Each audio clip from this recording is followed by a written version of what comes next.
이스라엘 역사 가운데 가장 악한 왕을 뽑으라 하면 우리는 단연코 아합 왕을 뽑게 될 것입니다. 아합 왕 시대 때에 활동했던 선지자의 이름은 엘리야입니다. 우리는 갈멜산의 사건을 너무나 잘 알고 있고 엘리야는 선지자의 직을 잘 감당했던 것을 보게 됩니다. 엘리야도 맡은 바 사명을 다하게 되고 결국은 하나님께서 보내신 하늘의 불수레를 타고 하늘로 올라간 사건을 우리는 너무나 잘 알고 있습니다. 이제 위대한 선지자 엘리야를 보내고요, 하나님께서 그 선지자직을 엘리사에게 계승하게 됩니다. 하지만 많은 사람들은 계승한 엘리사를 보고 염려를 하게 됩니다. 의구심을 가지게 됩니다. 과연 엘리사는 엘리야처럼 능력의 종이 될 수 있을까? 과연 엘리사는 엘리야의 능력의 절반 정도를 감당할 수 있을까라고 생각을 하게 됩니다. 오늘 본문의 말씀은 두 가지의 사건이 기록되어져 있습니다. 첫 번째 사건은 여리고에서의 사건입니다. 물이 좋지 않았습니다. 나무의 토산이 익기 전에 떨어졌다라고 말씀하고 있고, 그것을 수지를 고쳐주시는 내용, 즉 우상 숭배로 인하여서 참으로 열매를 맺지 못하는 이스라엘 백성들에 대해서 치료하시겠다는 하나님의 상징의 말씀이기도 하고요. 두 번째는 어떤 사건이 있었냐면, 이 엘리사에 대해서 많은 젊은이들이 조롱을 하게 됩니다. 그 조롱하는 것에 대해서 엘리사가 저주를 하게 될 때에 수풀에서 앙통 2마리가 나와서 젊은이들 가운데 42명을 찢었다라 하는 내용이 기록되어져 있습니다. 이 두 사건을 통해서 우리는 볼 수 있는 것은 뭐냐 하면, 단적으로 설명하자면 첫 번째는 우리가 순종할 때 하나님께서 기적을 베풀어 주시고, 우리가 순종하지 아니할 때에는 하나님께서 심판과 저주를 가져다 준다라는 사실을 우리들에게 말씀해 주고 있습니다. 자, 이제 엘리사 선지자가 선지자로서의 출발점에서 두 사건을 처리하는 모습을 통해서 저와 여러분들이 두 가지 교훈을 얻기를 원합니다. 첫 번째는, 여러분, 순종은 기적을 낳는다라는 사실을 저와 여러분들이 꼭 붙들어야 됩니다. 예로부터 여리고 성읍은 참 좋은 성읍으로, 아름다운 성읍으로 손꼽히는 마을이었습니다. 그런데 오늘 본문 열왕기하 2장 19절 말씀을 통해서 보게 되면 그 아름다운 동산이 어떻게 됐어요? 물이 나쁨으로 토산이 익지 못하고 떨어졌다라고 성경은 말씀하고 있습니다. 물이 안 좋아서 여러분, 과일이 익기도 전에 떨어져서 그 떨어지는 것이 너무나 안타까워서 그것을 선지자 엘리사에게 고하고 있다라는 사실입니다. 여러분, 여리고라는 말이 무슨 말인지 아시는지요? 여리고라는 말은 향기라는 말입니다. 이 지명의 뜻과 같이 이 여리고는 유실수들이 많은 마을이었습니다. 여러분, 유실수가 많다는 말은 얼마나 풍요로운 곳입니까? 얼마나 복된 마을인지를 우리가 직감할 수 있을 것입니다. 그런데 어느 날, 어느 순간이 되어서 그렇게 풍요로운 그곳이 수질로 인하여서 과일이 익지 못하고 떨어졌다라는 사실입니다. 생각해 보십시오. 이것은 여리고 백성들에게 있어서는 큰 재앙이 아닐 수가 없습니다. 여러분, 농사 짓는 사람이 과일이 익기도 전에 떨어진다고 생각해 보십시오. 이거 큰일 날 소리 아닙니까? 생계 터전이 무너진다는 절망적인 일이 아닐 수가 없습니다. 어떻게 할 수 있는 방법이 없어요. 내가 부지런해서 아침 일찍 일어나서 밤 늦게까지 일을 한다고 해서 해결될 수 있는 문제가 아니었다라는 사실입니다. 인간이 어떻게 할 수 없는 문제, 치명적인 상황에 지금 여리고 백성들이 빠지게 되었다는 사실입니다. 그런데 다행스러운 일은 그 여리고가 죽음의 마을만은 아니었다는 겁니다. 참 다행스러운 일은 그곳에 하나님의 선지자 엘리사가 있었다라는 사실입니다. 어떤 면에서 그것은 여리고 사람들에게 큰 복이 아닐 수가 없습니다. 물론 수질이 나빠져서 열매를 맺지 못하는 것은 큰 불행이지만 그래도 하나님의 사람이 함께하고 있다는 사실은 이것은 어떤 면에서 여리고 사람들에게 큰 복이 아닐 수가 없었습니다. 왜냐하면 자신들의 문제를 하나님의 종 엘리사에게 고할 수 있었기 때문입니다. 여기서 자신들의 사실을 고한다는 것은 단순하게 하소연을 한다라는 말이 아닙니다. 여기서 여리고 백성들이 하나님의 종 엘리사에게 자신의 문제를 고한다는 것은 선지자님, 지금은 우리가 속수무책입니다. 우리가 할 수 있는 것은 아무것도 할 수 없습니다. 도와주십시오. 이 문제를 해결해 주십시오. 라고 부탁하는 것과 똑같다라는 겁니다. 천만 다행스러운 일이 아닐 수가 없습니다. 그렇게 속수무책의 일을 만나게 되면 대부분의 사람들은 자포자기하지 않습니까? 모든 것을 중단하고 절망의 순간에 빠지는데 그나마 여리고 백성들은 그 치명적인 문제 속에서도 절망하지 아니하고 하나님의 종 엘리사에게 갔다는 겁니다. 다른 방법을 구하지 않았다는 겁니다. 여러분, 오늘 본 말씀 보게 되니까 이 여리고 백성들이 엘리사에게 부르는 호칭입니다.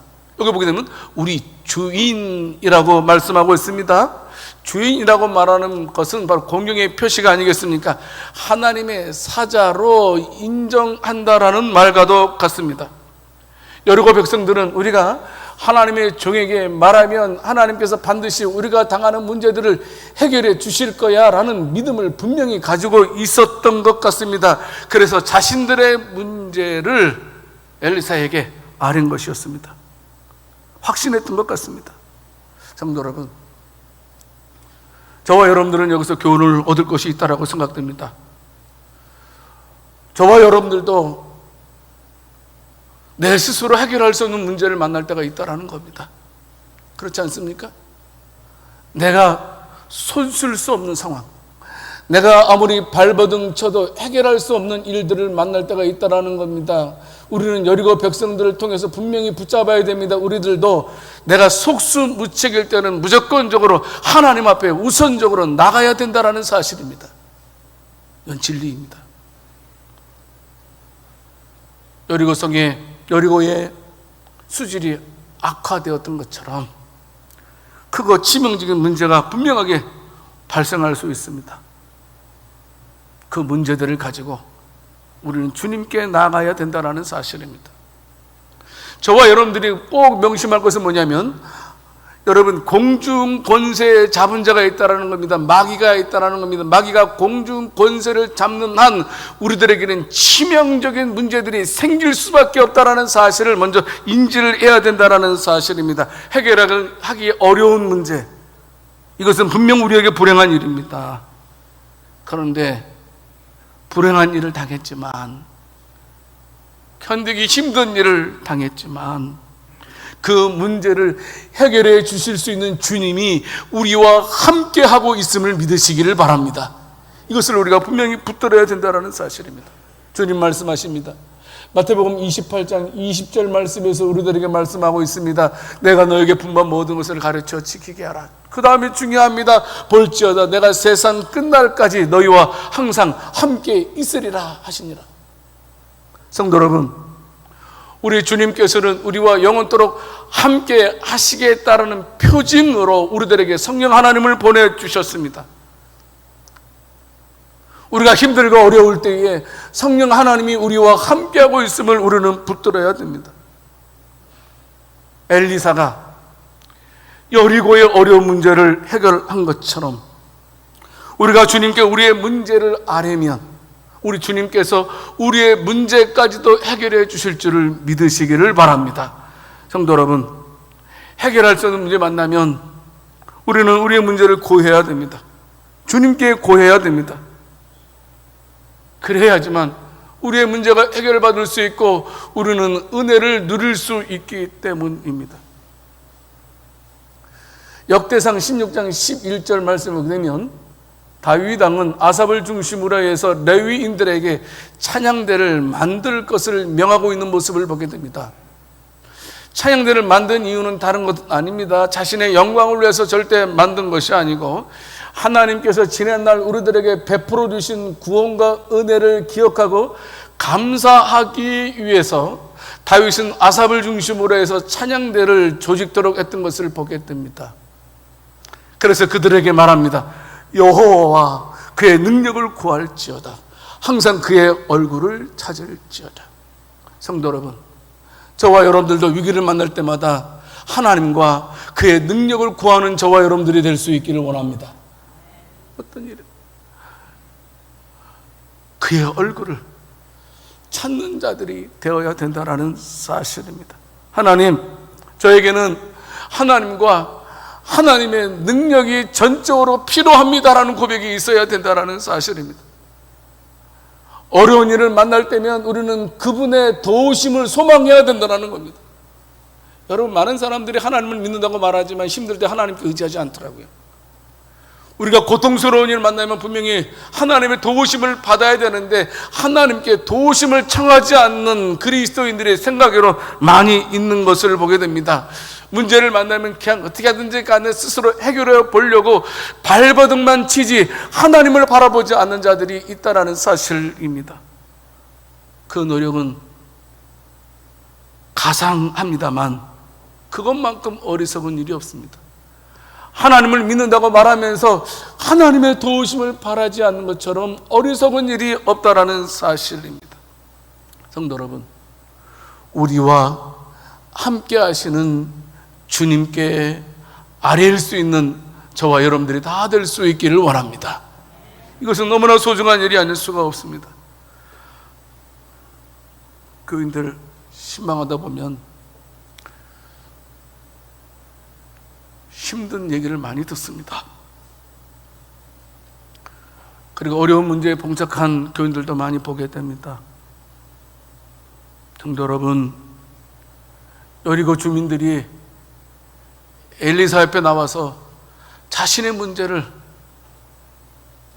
아는 것처럼 저와 여러분들도 우리와 함께 하시는 하나님께 우리의 문제를 꼭 아뢰일 수 있는 지혜롭고 복된 저와 여러분들이 다 될 수 있기를 원합니다. 여러분, 우리가 성경을 읽어보게 되면 수많은 기적과 이사가 기록된 것을 볼 수 있습니다. 수많은 병자들이 고침받은 것을 우리가 볼 수가 있습니다. 공통점이 무엇입니까? 그들이 믿음으로 주님 앞에 나와서 자신의 문제를 아뢰일 때에 그들이 고침받은 사건을 우리는 기억해야 됩니다. 주님만이 내 문제를 해결할 수 있다는 믿음을 가지고 주님 앞에 나아갈 수 있기를 원합니다.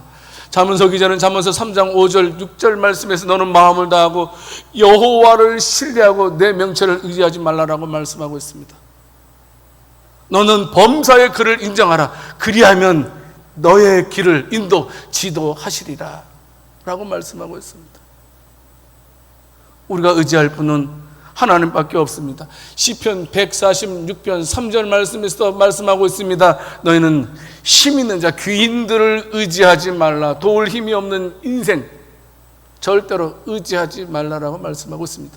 시편 146편 5절 말씀에서 야곱의 하나님을 자신의 도우심으로 삼으며 여호와 자기 하나님에게 자기의 소망을 두는 자가 복이 있다.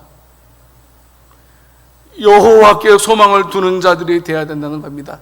그분께 나갈 때만이 해결될 수 있다라는 겁니다. 여러분, 여리고 주민들이 엘리사에게 찾아와서 아뢰었을 때에 그 말을 들은 엘리사가 어떻게 반응합니까? 어떻게 조치합니까? 오늘 보면 열왕기하 2장 20절 21절 말씀에서 새 그릇에 소금을 담아서 내게로 가져오라 라고 명하게 됩니다. 그 말씀에 그대로 그들은 순종하게 되고 엘리사는 그 소금을 가지고 물 근원에 나아가게 됩니다. 뿌리게 됩니다.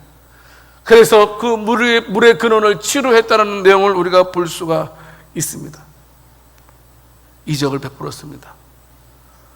분명하게 하나님 앞에 나아가서 우리 문제를 알아할 때만이 우리가 답을 찾을 수 있고, 우리가 그 답에 대해서 우리가 순종할 때에 하나님께서는 우리에게 기적을 베풀어 주신다는 겁니다. 성도 여러분, 하나님의 말씀은 어떠한 것이든 절대적으로 순종해야 됩니다. 하나님 말씀에 순종할 때에 하나님께서 우리에게 기적을 베풀어 주신다는 사실입니다. 여러분, 그런데 어떻습니까? 구약시대나 예수님 당시나 초대 교회 때는 많은 기적과 이사가 일어났던 것을 우리는 성경을 통해서 너무나 잘 알고 있습니다.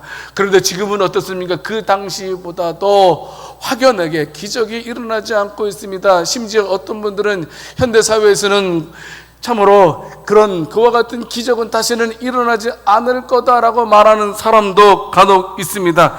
여러분, 진짜 기적이 없습니까? 더 이상 기적은 끝난 것입니까? 여러분, 그렇지 않습니다. 우리가 선교지에 보게 되면, 선교사님들의 간증을 통해서 보게 되면 초자연적인 일들이 빈번하게 일어나는 것을 들을 수가 있습니다. 기적은 지금도 있습니다. 물론 구약시대나 초대교회나 예수님 당시보다는 확연하게 줄어든 것은 사실이지만, 그렇다고 해서 기적이 없어진 것은 아니라는 겁니다. 여러분, 왜 지금은 그때보다 기적이 왜 많이 일어나지 않느냐 하는 겁니다. 물론 여러 가지가 있겠습니다만은 가장 중요한 것은 하나님의 계시가 완성되었다라는 겁니다. 기록된 하나님의 말씀만으로도 우리가 구원을 얻는데 전혀 부족함이 없기 때문입니다. 말씀이 완성되기 전에는 하나님께서 초자연 방법을 통해서 그들의 구원하셨지만, 이제는 하나님께서 계시를 완성하심을 통해서 그 성경을 통해서만 구원을 받을 수 있기 때문이었습니다. 그러나 지금도 우리가 하나님의 말씀을 믿고 순종하게 되면 기적은 얼마든지 일어난다는 사실입니다. 왜냐하면 구약의 하나님의 손이 현대에 와서 이렇게 쪼그라든 짧아진 손이 아니기 때문입니다. 구약의 능력에 하나님께서 지금 오늘날에 와서 그 능력이 소멸된 것이 아니라는 사실입니다. 똑같이 지금도 하나님의 말씀을 신뢰하고 순종하는 자에게는 우리 하나님께서 우리 가운데 역사하시는 하나님이심을 믿으시기를 바랍니다. 성도 여러분, 또 하나의 문제점은 똑똑한 우리 때문에 우리 가운데 기적이 나타나지 않을 때가 많이 있다는 겁니다. 우리는 너무나 똑똑하다는 겁니다. 다른 말로 말하면 합리주의 사고가 우리를 붙잡고 있다는 사실입니다. 여러분, 우리가 하나님의 말씀은요, 액면 그대로 믿어야 됩니다. 그런데 오늘날 많은 사람들이 하나님의 말씀을 액면 그대로 믿지 못하고 있다는 사실입니다. 아무리 하나님의 말씀이지만 내 합리적인 사고에 맞지 아니하면 그것을 믿지도 않고 그것에 대해서 순종하지도 않는 것이 바로 오늘날의 교인이라고 말해야 될까요? 그리스도인이라고 말해야 될까요? 믿지 않고 순종하지 않기 때문에 기적이 일어나지 않는 것입니다. 여러분, 우리 주님은요, 우리가 믿지 아니하면 우리에게 기적을 베풀지 않는다는 겁니다. 여러분, 생각해 보십시오. 우리가 공간복음을 쭉 읽어보게 되면 우리의 합리적인 사고를 벗어나는 일들이 얼마나 많이 일어나고 있는지 우리는 볼 수 있습니다.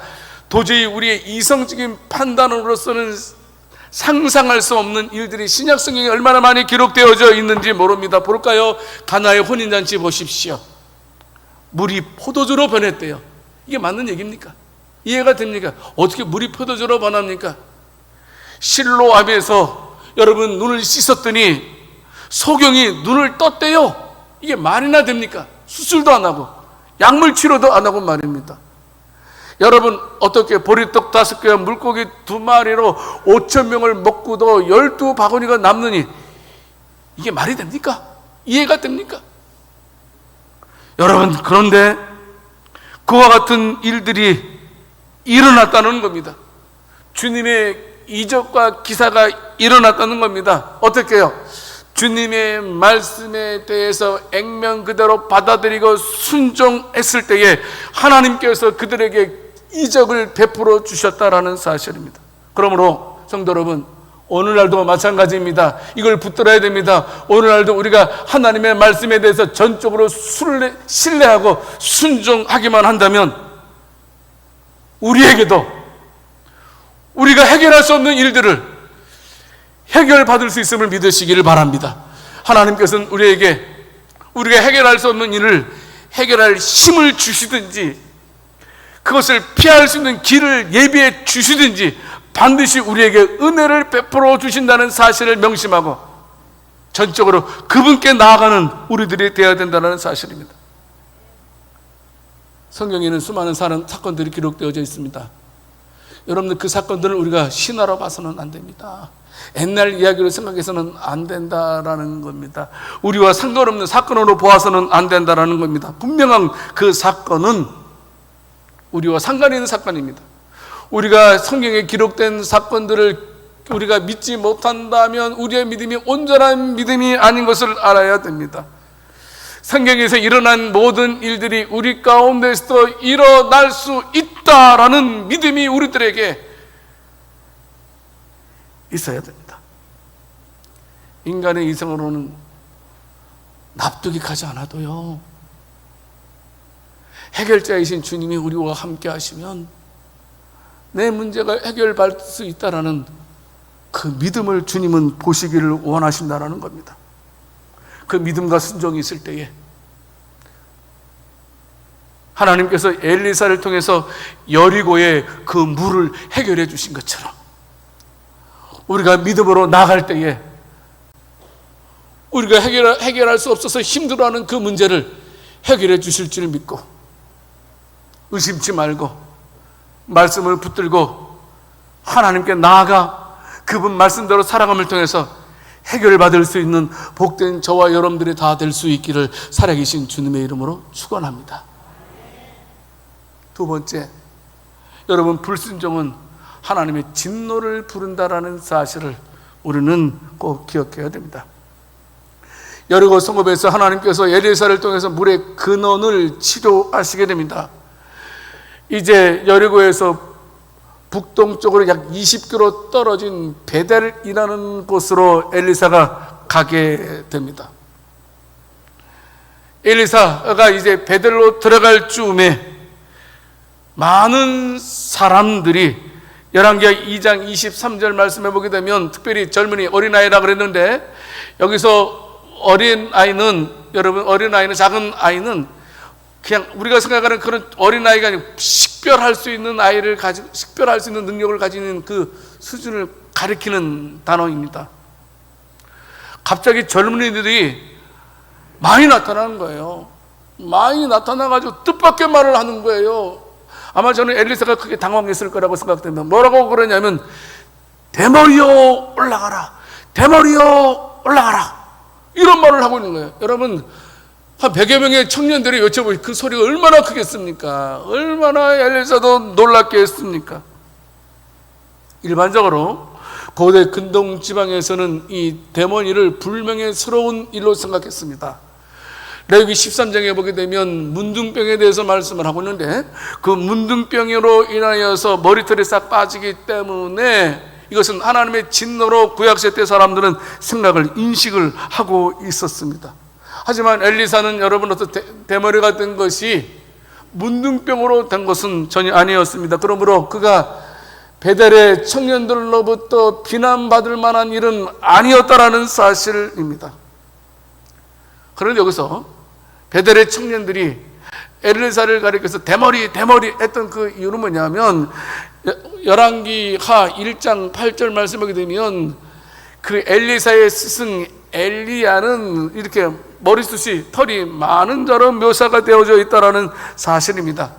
어떤 면에서 엘리사를 가리켜서 대머리라고 말하고 있는 것은 비꼬는 말입니다. 조롱하는 말일 수도 있습니다. 어떤 면에서 정통성을 부인하는 말일 수도 있습니다. 야, 너의 스승은 머리가 많은데 너는 머리숱이 없는 거 보니까 너는 적자가 아니야, 계승자가 아니야 라고 하면서 막 비웃음으로 지금 조롱하는 것이라는 사실입니다. 다시 열왕기하 2장 23절 말씀해 보게 되면 한 번이 아니었습니다. 대머리여 올라가라, 대머리여 올라가라, 번복해서 지금 사용되고 있는 것입니다. 여러분, 여기서 이 말씀은 무슨 의미입니까?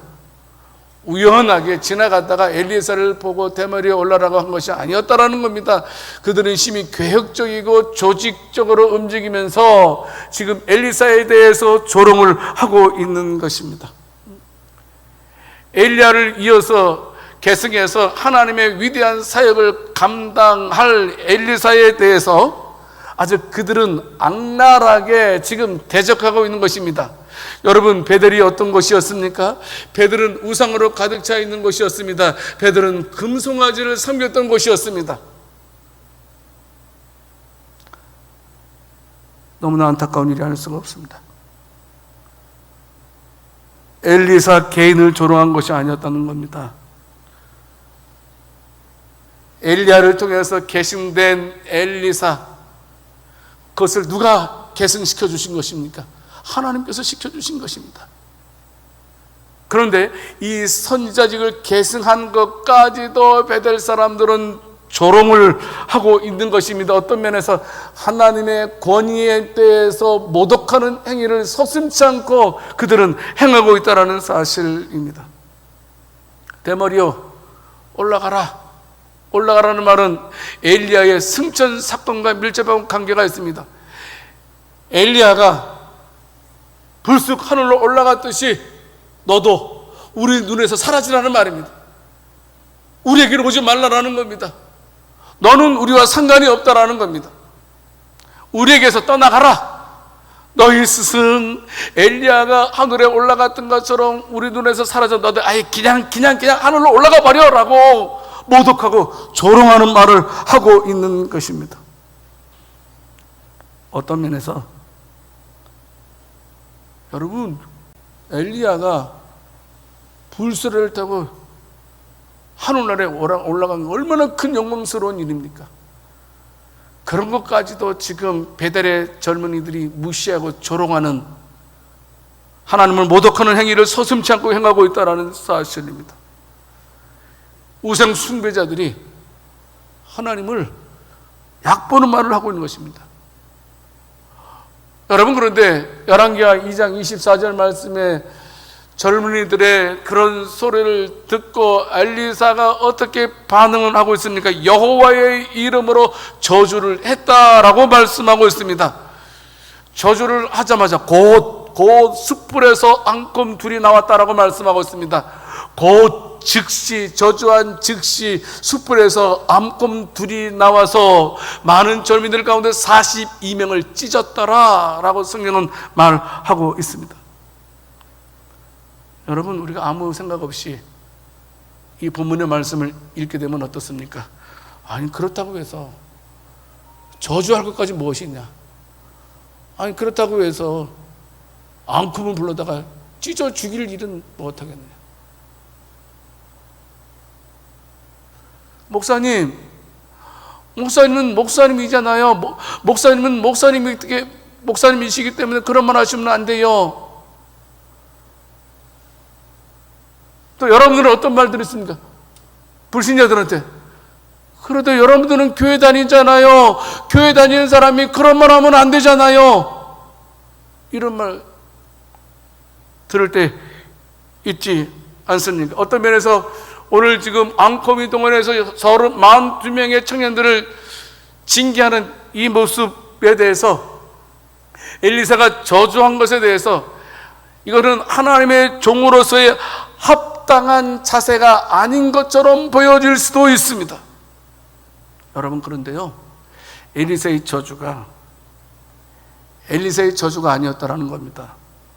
더 엄밀하게 말하면 하나님의 심판이었습니다. 만약에 엘리사가 저주한 것이 인간적이고 잘못된 것이었다면 하나님께서 그렇게 즉각적으로 반응했겠느냐는 겁니다. 엘리사가 저주했을 때에 즉각적으로 앙코이 2마리가 나와서 42명의 젊은이들을 찢었던 것은 무슨 말입니까? 이것은 어떤 면에서 엘리사의 저주보다도 하나님의 분노였다라는 사실로 우리가 봐서는 안 될까요? 하나님께서는 무슨 이유로 이렇게 분노하셨습니까? 총체적으로 하나님의 일들에 대해서 대적하고 있는 베델의 사람들에 대한 징계였던 것입니다. 노골적인 우리 하나님 필요 없다. 노골적인 너희 스승 엘리야처럼 없어져 버려. 우리는 너와 상관없이 살 수 있어. 하나님과 상관없이도 살 수 있다라는 말로 좀 지나치게 표현될 수도 있을 것입니다.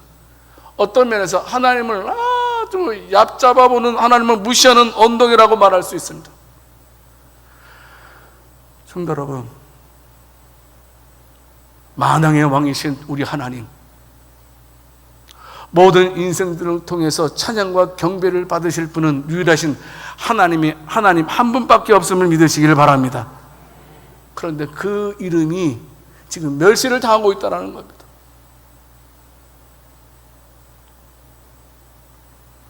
그래서 하나님 진노하셨죠.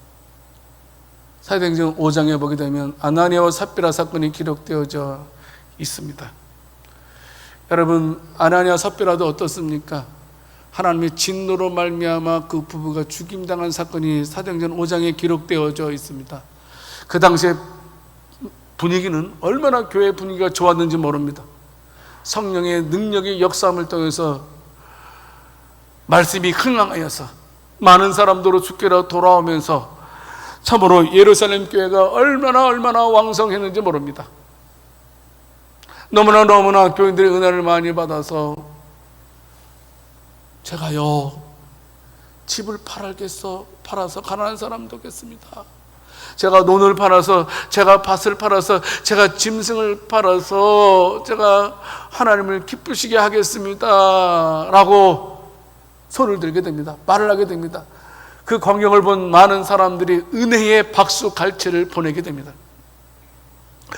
은혜의 박수 갈채를 받은 사람들을 본 아나니아와 삽비라가 굉장히 마음속에 굉장히 부러움이 생겼던 것 같습니다. 아이고, 나도 그럼 저런 박수 받았으면 좋겠다. 베드로요, 제가 땅을 팔아서 저도 그와 같이 땅을 바치겠습니다 라고 약속을 하게 됩니다. 그런 약속을 한 다음에 이제 그 땅을 팔게 됩니다. 여러분, 땅을 팔고 나니까 마음속에 괜히 그 돈이 아깝게 느껴지게 생겼어요. 아이고, 내가 괜히 이걸 다 바친다고 했네. 절반만 할걸, 아니면 일부만 할걸. 고민하다가 아나니아 삽비라가 어떤 모습을 보이게 됩니까? 일정한 금액을 감추어두고 나머지를 가지고 나와서 베드로에게 말하지 않습니까? 사도행전 5장 3절 말씀에서 그 말을 들은 베드로가 말하고 있습니다. 아나니아야, 어찌하여 사단이 네 마음에 가득하여 네가 성령을 속이느냐라고 이렇게 말씀을 하고 있는 것을 보게 됩니다. 왜 성령을 속이느냐? 왜 성령을 모독했느냐? 그 자리에서 쓰러져서 영혼이 떠나가는 하나님의 진노를 받았죠. 하나님을 욕되게 했기 때문입니다. 욕되게 한 결과였습니다. 얼마나 하나님을 얕잡아보고 욕되게 한 것인지를 우리는 직감하게 됩니다. 여러분, 어떤 일이 있더라도 우리 양주 새순교회 모든 교인들은 하나님의 명예를 우리의 목숨처럼 소중하게 여길 수 있는 은혜가 있기를 원합니다. 내 명예처럼, 아니 내 명예보다도. 여러분, 우리는 어때요? 내 명예가 조금만 훼손돼도 우리는 흥분합니다. 그렇지 않나요? 우리는 내 명예보다도 하나님의 명예, 양주세성교회라는 하나님의 명예를 더 소중히 여기고 그 하나님의 교회를 명예를 지키는 일이라면 무슨 일이든지 감당하려고 하는 믿음이 있을 때 하나님께서는 큰 은혜와 복을 허락해 주신다는 겁니다. 그런데 자신의 명예 때문에 교회의 명예를 내친다면 하나님은 진노하실 것입니다. 민수기 14장 11절 12절 말씀을 통해서 보게 되면 여호와께서 모세에게 말씀하신 것을 보게 됩니다. 야, 언제까지 네 백성이 나를 멸시하겠느냐? 내가 너희들 가운데 얼마나 많은 더 이상 이적을 베풀어야 하느냐? 내가 더 얼마만큼 기적을 베풀어야지만 나를 따르겠느냐? 내가 어떻게 해야지 너희들이 나를 믿겠느냐?